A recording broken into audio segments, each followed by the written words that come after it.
खजुराहो मंदिर ऐसा मंदिर है कि उस पर काम वासना के जितने भी पोस्चर हो सकता है, जितना भी पोजीशन हो सकता है, वो दिया गया है। पहले सेक्स को जिएंगे, सेक्स को जिएंगे, इसका मतलब क्या है? हम होश के साथ संभोग में नहीं उतर सकते। या तो हम संभोग में उतरेंगे या हम होश में रहें, दोनों एक साथ नहीं चल सकता। आप ये नहीं कह सकते मैं साक्षी हूं और मैं संभोग कर रहा हूं। किसी सुंदर स्त्री को तुम कल्पना करो, लाओ मंच पर, प्लेटफॉर्म पर, उसके साथ तुम्हें जो जो करना है करो। 40 मिनट के लिए मन को छूट दे, आप देखेंगे कि मन पहले कुछ कुछ लेगा, इधर उधर जो होता है, और धीरे धीरे उसको लज्जा अनुभव होने लगेगा। क्या वजह रही होगी कि एक मंदिर के दीवारों पर इस तरह से प्रतिमा बनाया गया, और काम वासना के ऐसा ऐसा प्रतिमा कि एक व्यक्ति 3-3 महिलाओं के साथ लीन है?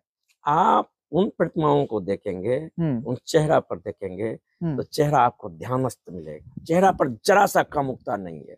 अब इन प्रतिमाओं को थोड़ा गौर करके देखें और पॉर्न वीडियो को भी देखें, वहां चेहरा पर आक्रामकता है।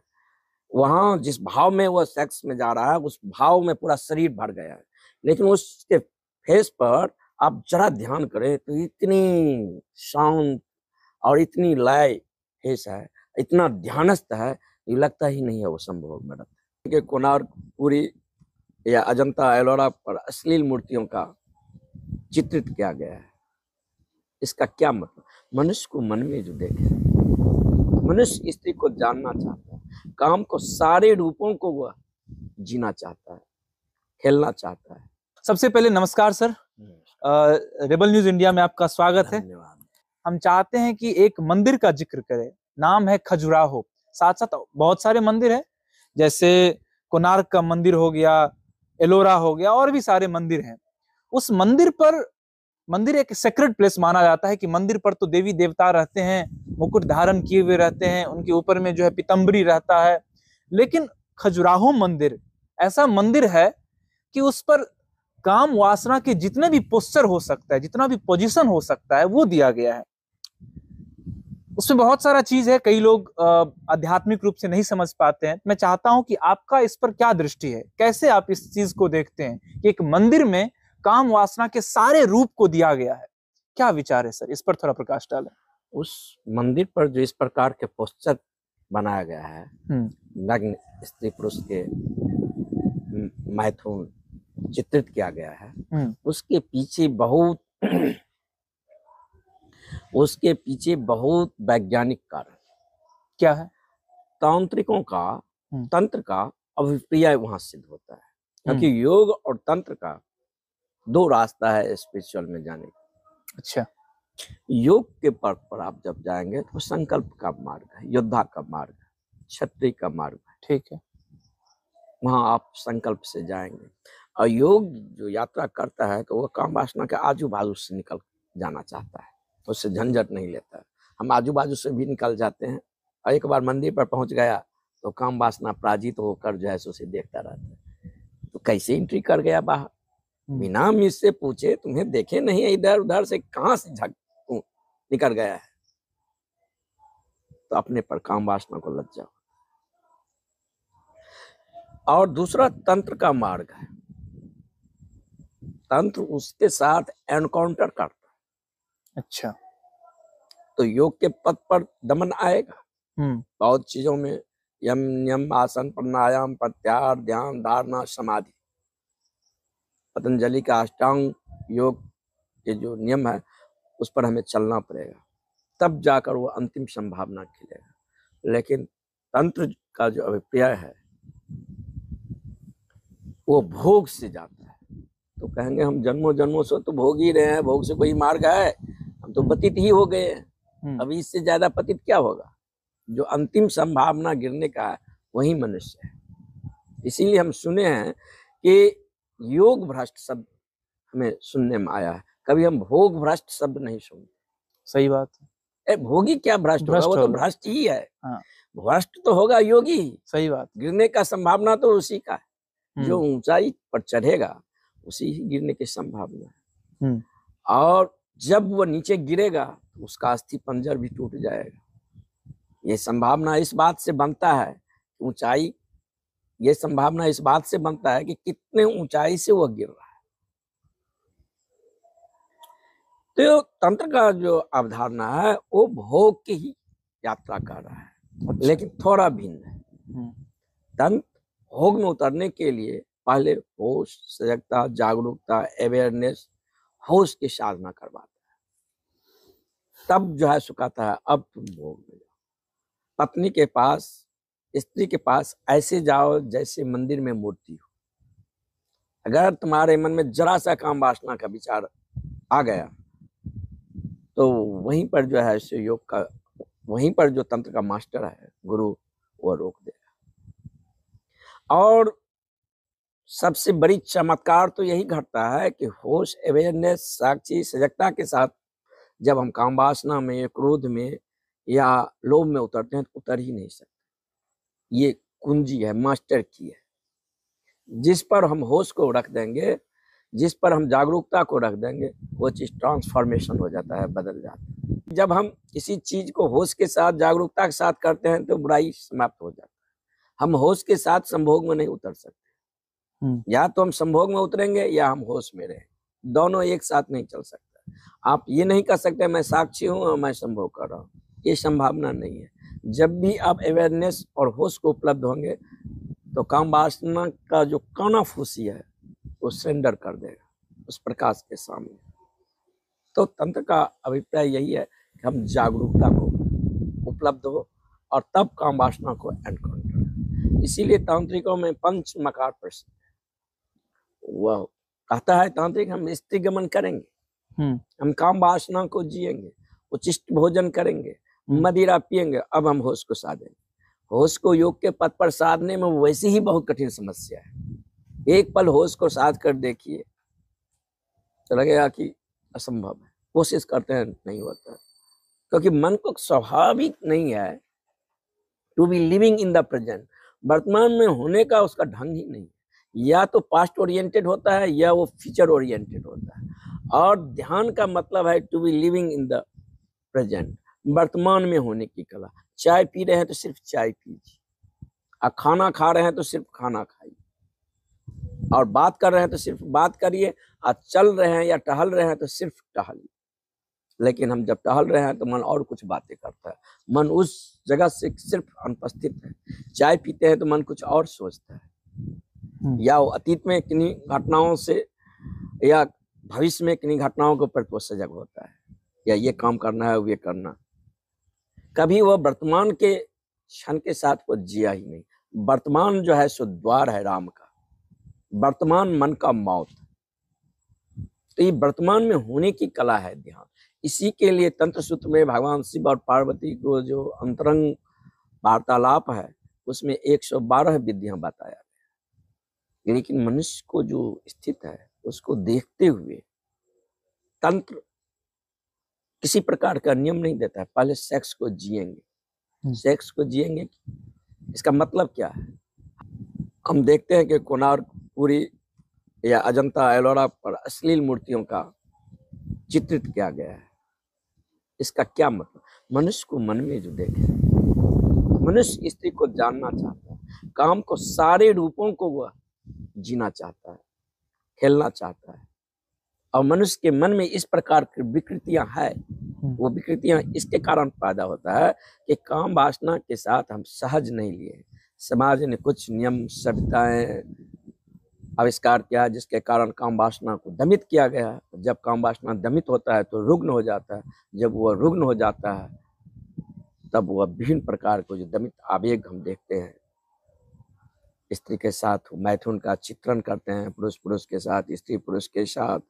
प्रकृति के द्वारा जो बनाया गया है वो मार्ग को हम बंद करके किसी और मार्ग को जो है एनल को उपयोग करते हैं, मौखिक करते हैं या गुदा करते हैं। तो ये सब हमारे मन की जो परवर्टेड जो हो गया है, विकृत सेक्स है, उसका लक्ष्य है। इससे मुक्त कैसे होगा? फिलॉसफी दर्शन में तो कह देगा बेचारा अनुशासन देने वाला जो कि हटाओ छोड़ दो, लेकिन हमारे पास है मन में वो कॉन्फ्लिक्ट है, कैसे होगा? उसको जीने से होगा। बाहर हम जीने के लिए जाएंगे तो कोई तैयार नहीं होगा पार्टनर, मन में वो बिरता है। तो मन का नियम है, जिस चीज को मन देखता है, जिस चीज के साथ मन जीता है, चाहे वो रियल हो या वास्तविक हो या स्वप्न हो या कल्पना हो, वो मुक्त होगा। क्योंकि वास्तव में आप वहां बैठे हैं, मैं आपको नहीं देख रहा हूँ, हमारे आंख पर आपका प्रतिबिंब बना है। वो प्रतिबिंब रहस्यमय तरीका से रासायनिक संरचना में बदल जाता है, और मन के पास उसका कोडिंग जाता है, तब मन व्याख्या करता है वो ये फलाने आदमी। हम वास्तव में निकल कर आपको देख कहाँ रहे हैं, हम तो आपका प्रतिबिंब ही देखते हैं, आपको नहीं देखते हैं। तो अगर हम कल्पना में सेक्सुअल जो मनोवृत्तियां हैं उसका हम रेचन कर ले, या कल्पना में मन को छूट दे दे पूरा, एक स्त्री के साथ में जो जो करना है, किसी सुंदर स्त्री को तुम कल्पना करो, लाओ मंच पर, प्लेटफॉर्म पर, उसके साथ तुम्हें जो जो करना है करो, 40 मिनट के लिए मन को छूट दे। आप देखेंगे कि मन पहले कुछ कुछ लेगा, इधर उधर जो होता है, और धीरे धीरे उसको लज्जा अनुभव होने लगेगा। धीरे धीरे वो विकृतियां जो भीतर दमित आवेग है वो वाष्पीभूत हो गए, वो बाहर निकल गए।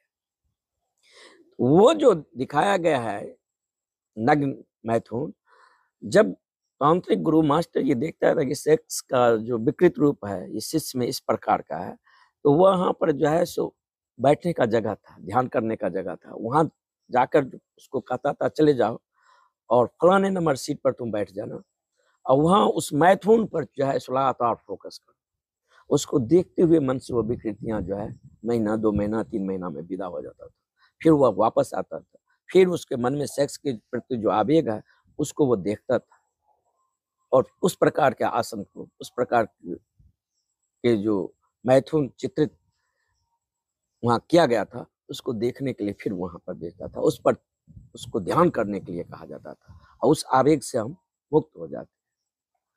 तो यह आप कल्पना दे दें या बाहर आप जो है पिक्टोरियल लैंग्वेज का उपयोग करें, यही 2 संभावना था। तो ये तांत्रिकों का आविष्कार था। लेकिन मन के इस भाग जो है संसार है, और मन के उस भाग परमात्मा है। बीच में मन वह दीवाल है जो मुझे अपने स्वरूप में प्रतिष्ठित नहीं होने देता है, मुझे देखने ही नहीं देता है मैं हूँ कौन। आप कहते हैं मैं पंकज हूँ, आप पंकज नहीं है, बाहर से नाम दिया गया। आप कहते हैं मैं फलाने का लड़का हूँ, ये भी बाहर से दिया गया। आप कहते हैं मैं हूँ, आप कहते हैं कि मैं हूँ, ये मैं है कौन? इसी को खोज। तो हम जो सेक्स के प्रति जो अवधारणा लिए हुए हैं कि सेक्स बुरा है, सेक्स पाप है, ये अवधारणा गलत है, बिना जाने हुए लिए है। क्योंकि ये ऊर्जा जो है इतना प्रबल है, इतना तंग करता है, जो लगता है कि पूरा व्यक्तित्व को जकड़ रखा है। अगर ये पाप है, अगर इस ऊर्जा के साथ हम दमन करते हैं तो हम बहुत सारे मनोविकृतियों में जो है सो फंस जाएंगे। तो ये ऊर्जा पाप नहीं है। अगर ये पाप है तो इसके बनाने वाले तो परमात्मा है, फिर तो वह महान पापी हो जाएगा। नहीं, इसमें कुछ राज छिपा है। वो राज जो इसके पार हम जब जाते हैं तो राम से मुलाकात होता है। तो बाहर मंदिर के दीवार पर चित्रित किया है नग्न मैथुन का, और भीतर मंदिर है। जब इसके पार कोई जाता है तो अपने स्वरूप का दर्शन होता है। ये दिखाया गया है, एक जो है आपको प्रतीक है, सिंबल है। क्योंकि भगवान अगर कहीं मिलेगा वह भगवान को बनाया हुआ मंदिर में ही मिलेगा, मनुष्य के द्वारा बनाया गया मंदिर और मूर्ति में नहीं मिलेगा। क्योंकि कोई भी मनुष्य मूर्ति बनाता है तो मूर्तिकार बड़ा होता है, मूर्ति नहीं होता है, और उसका संभावना शेष है इससे श्रेष्ठ मंदिर और मूर्ति बना सकता है। लेकिन इस शरीर पर परमात्मा का हस्ताक्षर है कि वही ने इस शरीर को बनाया है, और शरीर के भीतर जो बैठा हुआ है वो परमात्मा, जिसे आत्मा कहें, सोल कहें, जो मेरे भीतर से बोल रहा है, जो मेरे आंखों से झांक रहा है, जो मेरे हाथों के द्वारा स्पर्श कर रहा है, उसको अगर जानेंगे तो मन को पार जाना पड़ेगा। अब मन को जो पार जाना पड़ेगा तो मन में बहुत सारी विकृतियां भरा होगा। पहले उसके साथ एनकाउंटर होगा, उसके साथ हम साक्षात करेंगे। उनके सारे चेहरे को जो बर्फ के चट्टान के समान बैठ गया उसको गलाना पड़ेगा, विसर्जित करना पड़ेगा, तब धन के स्वभाव में हम प्रतिष्ठित हो जाएंगे। आपने एक बात कही कि ये जो तस्वीर है खजुराहो पर, कोणार्क पर या एलोरा जो भी है उस पर, मंदिर पर, वो तांत्रिक उस पर ध्यान करने के लिए कहता था, और उस ध्यान के माध्यम से उस मन के पार जाया जाता था।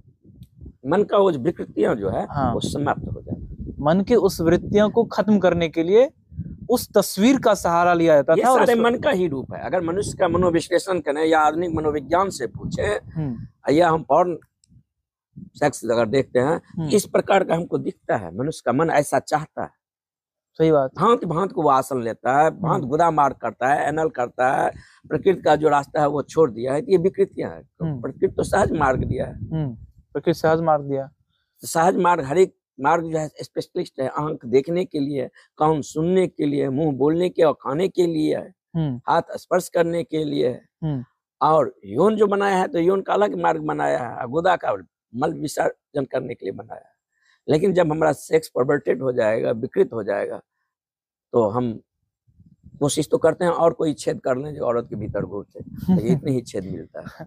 आपने कहा कि ये जो पिक्टोरियल बनाया गया, इस तरह की तस्वीर बनाई गई मंदिर के ऊपर में, मैं इस पर थोड़ा सा बात करना चाहता हूँ। लेकिन 950 से 1050 लगभग 11वीं शताब्दी के आसपास में मंदिर पूरा कंप्लीट हो चुका था। इस समय ये खजुराहो का मंदिर बना। मैं पूछना चाहता हूँ कि अगर आज कोई ऐसा मंदिर बनता है हमारे समाज में, और ऐसा अगर तस्वीर दिखाया जाए, उस पर पूरी नग्नता, जो काम वासना का जितना भी पोस्चर हो सकता है, सारा पोस्चर उसमें दिखाया गया है उस समय, अगर आज के समय में दिखाया जाए तो मुझे लग रहा है कि समाज में शायद पता नहीं जो बनाने वाला कलाकार होगा या जो बनाने वाले व्यक्ति होंगे, शायद उनका बचना ही मुश्किल हो जाएगा इस जगत पर। आप क्या इस चीज को कैसे देखते हैं कि 950 ईस्वी में, उस 950 से 1050 के आसपास में बनाया गया है, उस समय में इतनी समझ थी सेक्स के प्रति, काम के प्रति, या आज जो है हम लोग इसको ढक चुके हैं, आज हम लोगों का जो है बुद्धिमत्ता है या जो इसके प्रति ज्ञान है वो खत्म हो चुका है, या पहले पूरी नग्नता थी इस कारण से हुआ है? क्या वजह रही होगी कि एक मंदिर के दीवारों पर इस तरह से प्रतिमा बनाया गया, और काम वासना के ऐसा प्रतिमा कि एक व्यक्ति 3-3 महिलाओं के साथ लीन है? आप उन प्रतिमाओं को देखेंगे, उन चेहरा पर देखेंगे, तो चेहरा आपको ध्यानस्थ मिलेगा। चेहरा पर जरा सा कामुकता नहीं है। अब इन प्रतिमाओं को थोड़ा गौर करके देखें, और पॉर्न वीडियो को भी देखें। वहां चेहरा पर आक्रामकता है, वहां जिस भाव में वो सेक्स में जा रहा है, उस भाव में पूरा शरीर भर गया है। लेकिन उसके फेस पर आप जरा ध्यान करें तो इतनी शांत और इतनी लय फेस है, इतना ध्यानस्थ है, ये लगता ही नहीं है वो संभोग में रहता है। वो मनुष्य की जो भीतर परवर्टेड विकृतियां है, वो ट्रांसफर हो चुका है उसका एनर्जी, और ध्यान को उपलब्ध हो चुका है। तो एक साथ दोनों चीज दिखाया है, मैथुन और ध्यान का प्रतिमा उसके शरीर पर दिखाएगा। तो आप ठीक से अवलोकन करेंगे। तो जब हमारा काम चेंज होता है तो किस में चेंज होगा? तो राम में। यही ऊर्जा है, यही ऊर्जा राम बनता है। यही एनर्जी जब क्षैतिज अक्ष गमन करता है तो काम बनता है। जब यही एनर्जी ऊर्ध्वगमन होते हैं, ऊर्ध्वरेतस होता है, तो राम बनता है। उस समय के महान राजनेता पुरुषोत्तम दास टंडन जब एक विदेशी खजुराहो को देखने के लिए आया था, तो उनको शर्म हुआ, क्योंकि उनको ये मिला था जो कि आप जाकर उनको दिखाइए। उनको शर्म हुआ, ये क्या सोचेंगे, नहीं सोचेंगे। तो जब वो निकलते थे तो उससे जाकर बोले कि कुछ ना समझ लोग, विकृत आदमी जो है, परवर्टेड, इसको इस प्रकार की मूर्ति बनाया दिया है, हमारा संस्कृति यह नहीं कहता है। और उसने सुझाव दिया कि इसे मिट्टी से ढका दे। लेकिन वो तो रविन्द्रनाथ टैगोर उसका विरोध किया, ऐसा संभव नहीं हो सका था। लेकिन वो अंग्रेज यात्री का क्या बोला, ये विकृत सेक्स, आपको विकृत सेक्स देख रहा है। उनका चेहरा कभी आप देखे हैं? उनको शर्म हुआ और शर्म से चेहरा झुक गया, क्योंकि ना समझ तो उसे विकृत ही कहेंगे। लेकिन जिसके पास थोड़ा भी मास्टर की हो, ध्यान की पूंजी हो, वो देख लेंगे कि मूर्ति समान मूर्ति नहीं। उसमें आप कह रहे हैं कि जो उनका जो पोस्चर है, या जो उनका चेहरे पर जो लालिमा है उस समय के दरमियान, आभा मंडल, आभा जो है उनके चेहरे पर जो सेक्स के दरमियान, वो टोटली डिफरेंट है, वो अलग दिख रहा है। वो आक्रामकता उसमें नहीं दिख रही है जो आम पॉर्न में दिखती है। या उसमें हम ये पूछना चाहते हैं कि एक व्यक्ति 3 महिलाओं के साथ लीन है। मनुष्य की मन की ये समस्या है। मनुष्य एक स्त्री से नहीं, स्त्री को अगर पूरा छूट दे तो बार के 7 से 8 अगर पुरुष उसको आएगा, तब स्त्री जाकर तृप्त होगा। पुरुष की अपेक्षा स्त्री को 8 गुना सेक्स है। आधुनिक मनोविज्ञान कहता है स्त्री को सेक्स को दबाया गया है। जब पशु में फीमेल हीट में आता है, तब उसके यौन से एक विशेष प्रकार के गंध निकलता है, और मेल आकर पहले वो गंध आसपास जो स्मेल को सूंघता है, फिर जो है फीमेल को खोजता हुआ वहां पहुंच जाता है और उसके यौन के पास सूंघ कर स्वीकृत लेता है कि तैयार है कि नहीं। लेकिन मनुष्य का सेक्स जो है सो परवर्टेड हो गया, दमित हो गया। वह ये पूछता ही नहीं कि पत्नी तैयार है कि नहीं, पति तैयार है कि नहीं। वह इस प्रकार का स्मेल जैसे पशु में है वैसे ठीक अगर मनुष्य स्वस्थ हो तो उसमें मादा में भी देता है और लोग सूंघ कर ये समझ सकता है कि वह अभी निमंत्रण दे रहा है कि नहीं दे रहा। और ऐसा भी हो सकता है, जरूरी नहीं आप पति हैं तो आप ही को वह देगा। कोई ऐसा अजनबी मेहमान आ गया जो उसको प्यारा लगा तो मन में तो उठ ही सकता है, हमारा भी मन में उठता है, आपके भी मन में उठता है, बहुतों के मन में उठता है। मन का तो स्वभाव भी है, जो न सोचे वो असंभव। अगर उठ गया इसके साथ पेयर तो ऐसा स्मेल दे देगा तो फैमिली तबाह हो जाएगा, सभ्यता संस्कृति जो हम दमन के आधार पर खड़ा किए हैं वह ढह जाएगा। तो उसका दमन करके उस ग्रंथि को जो है डिस्टर्ब किया है और वो उसको अपने ओरिजिनल फेस में नहीं आने दिया है। इसीलिए जरूरी नहीं है कि हम आप जो विवाह की संस्था इजाद किए हैं उसका मतलब ये है कि समाज द्वारा हस्ताक्षर दिया जाता है कि ये पति पत्नी अब संबंध बना सकते हैं। लेकिन फौरन क्या है, जब सेक्सुअल मैच्योरिटी आता है वहाँ फ्री है, होना ही चाहिए। प्रकृति जब सेक्सुअल मैच्योरिटी दे दिया, हस्ताक्षर कर दिया, इसका मतलब ही है जो कि अब सेक्सुअल स्तर पर वह जीवन को जी सकता है, जिसको अब हमारे कोर्ट ने मान्यता दिया है लिविंग। जिसके साथ तुम विवाह करने जा रहे हो पहले एक दूसरे को जानो कि तुम्हारे साथ वह रह सकेगा कि नहीं रह सकेगा, बाद में विवाद हो कि झंझट होगा। जीवन नर्क बनाने के लिए तो नहीं आए हैं ना। सही बात। जीवन को तो शांति आनंद और प्रेम में जीना है, तो इसलिए लिविंग को दिए हैं। तो जरूरी नहीं है कोई पति पत्नी हो तो वो अपने पत्नी के साथ बलात्कार नहीं करता है। बलात्कार का मतलब ही है कि बिना स्त्री के इच्छा के हम उसके साथ संबंध बनाते हैं। इतनी पत्नी को इच्छा नहीं होता है तब भी पति उसके साथ संबंध जो बनाता है वो तो बलात्कार ही है।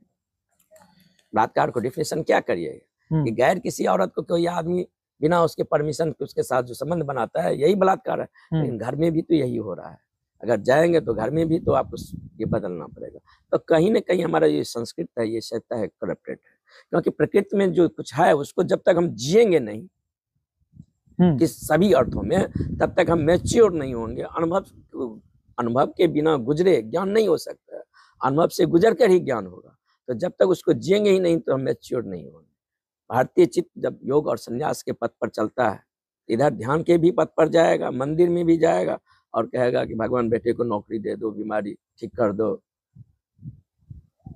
योग के चित्त पर जाएगा तो यहाँ ध्यान भी करेगा, पीछे से आंख ऐसे करके कहीं स्त्री है तो उसको भी देखेगा। लेकिन पश्चिमी सभ्यता में उसने इस प्रकार जीवन जिया है कि एक आदमी औसतन अपने लाइफ में 8 से 10 औरत को जान लेता है, क्योंकि उसके विवाह में तलाक अनिवार्य होता है।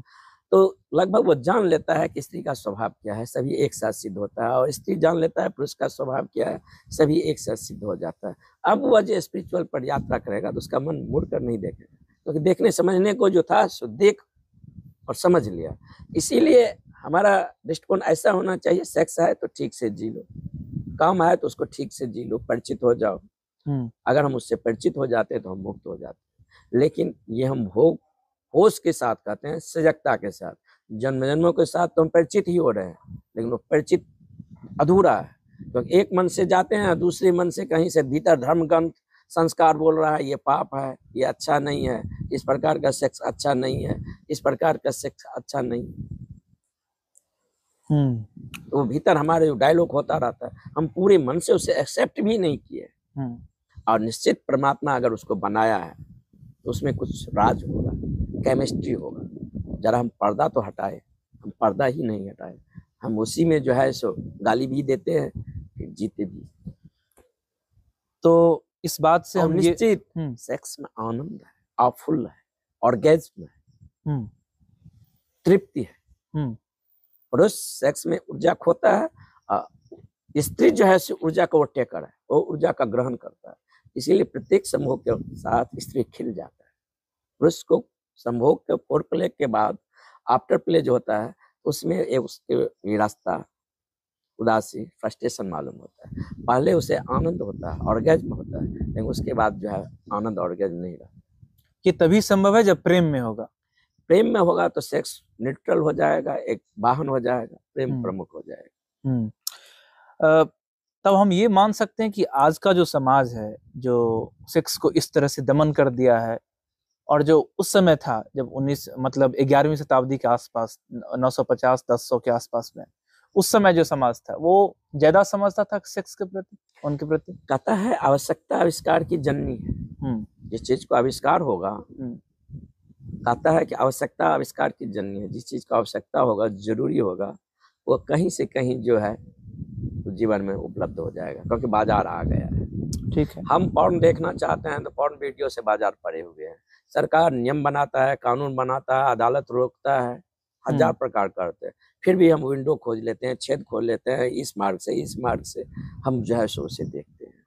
तो सेक्स पर हमेशा दीवाले खड़ा किया गया है, और हमेशा दीवाले को गिराने की हम कोशिश भी कर रहे हैं। लेकिन इसके बारे में जो है सो हमारा गहरी समझ होना चाहिए। जब तक गहरी वो समझ नहीं होगा, वो गहरी समझ तभी होगा जब हम शिक्षित होंगे, एडुकेटेड होंगे, और ऐश्वर्य को उपलब्ध होंगे।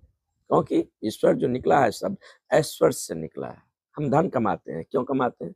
ज्यादा धन आ जाएगा तो अधिक से अधिक स्त्रियों को भोग सकते हैं, ढंग से भोग सकते।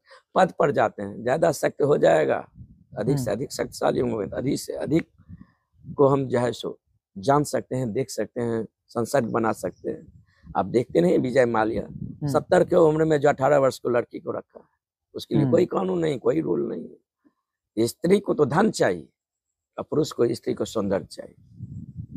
स्त्री उस पुरुष को पसंद करता है जिसमें शक्तिशाली हो, जो धन हो, चाहे कुरूप भी हो, बूढ़ा हो। उसको सौंदर्य और कुरूप का उतना नहीं है, उसको धन के विरुद्ध। तो काम को हमें जीना पड़ेगा, काम के प्रति हमें सही रुख लेना पड़ेगा। वो ये सदी ले रहा है, धीरे धीरे 50 वर्ष आने वाले में हम पश्चिम के रंग में रंग रहे हैं। स्त्री जितना शिक्षित, पहले स्त्री घर के 4 दीवारों में कैद थे, हम उसे शिक्षा नहीं दिए थे, उसे अपंग किए थे।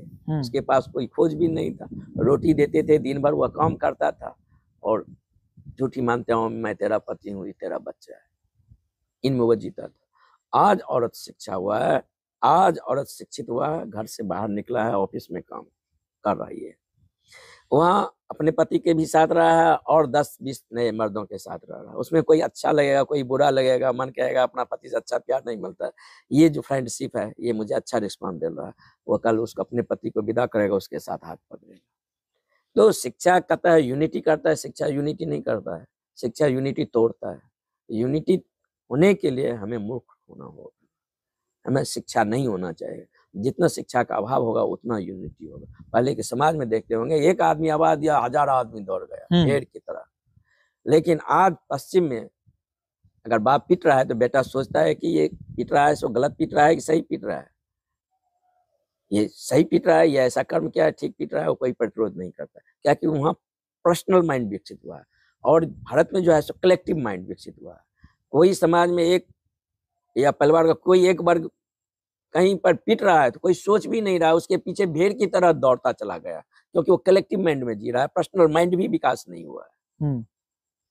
ये भी नहीं जाना क्यों पीट रहा है, क्या जाना है, कोई आर्गुमेंट है ही नहीं, माइंड है ही नहीं। जैसे एक भेड़ आगे गया, 5 भेड़ उसके पीछे पीछे होते चला गया, हो गया। हम औरत को शिक्षित किए हैं, औरत अब जीना चाहता है, वो फुल ऑर्गेज्म को उपलब्ध होगा, और जब फुल ऑर्गेज्म को उपलब्ध होगा तो ये जो छींक की तरह संभव होगा, उससे औरत सेटिस्फेक्शन नहीं होगा।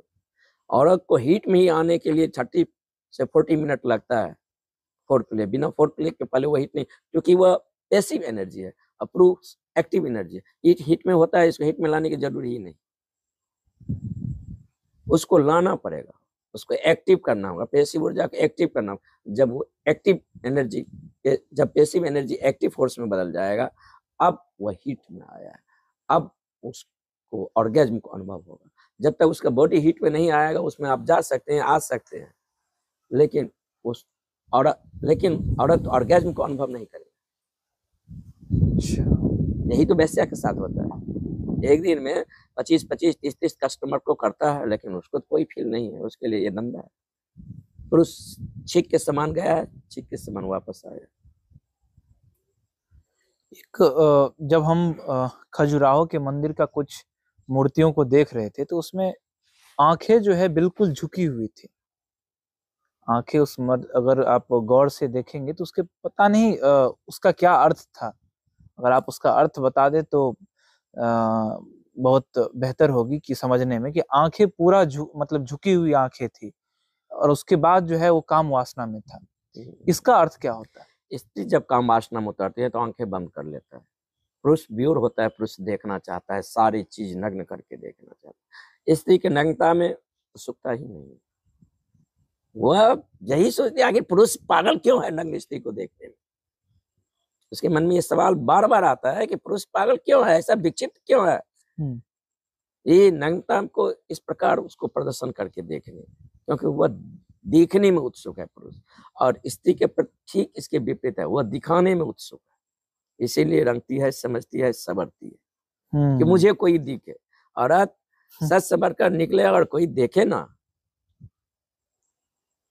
तो उसे अपने स्त्री होने पर शंका होने लगता है, कुछ कमी रह गया। जितना आदमी लुक करता है, जितना आदमी देखता है, उतना वो जीवंत होता है। क्योंकि हम एक आदमी बैठा है या कोई राजनेता स्पीच दे रहा है, अगर 100 आदमी उसको देख रहा है तो आंख से हमारा प्राण ऊर्जा निकल रहा है, तो प्राण हम ऊर्जा से उसे आपूरित कर रहे हैं और उस प्राण ऊर्जा से संवर्धन में होते हैं। इसीलिए राजनेता जब पद पर होते हैं तो इतना एलाइव होता है। जब पद पर नहीं होते हैं तब कोई ध्यान नहीं देता है। तब आई गई बात, अब वह मरने के करीब है, तब उनका चेहरा देख ले, चेहरा पर जरा सा कांति नहीं मिलेगी। स्त्री चाहता है मुझे कोई देखे, पुरुष चाहता है देखने के लिए। ये दोनों के अंदर ये वृत्ति। Thanks for watching Rebel News India. Stay tuned for more updates. Don't forget to like, share and subscribe.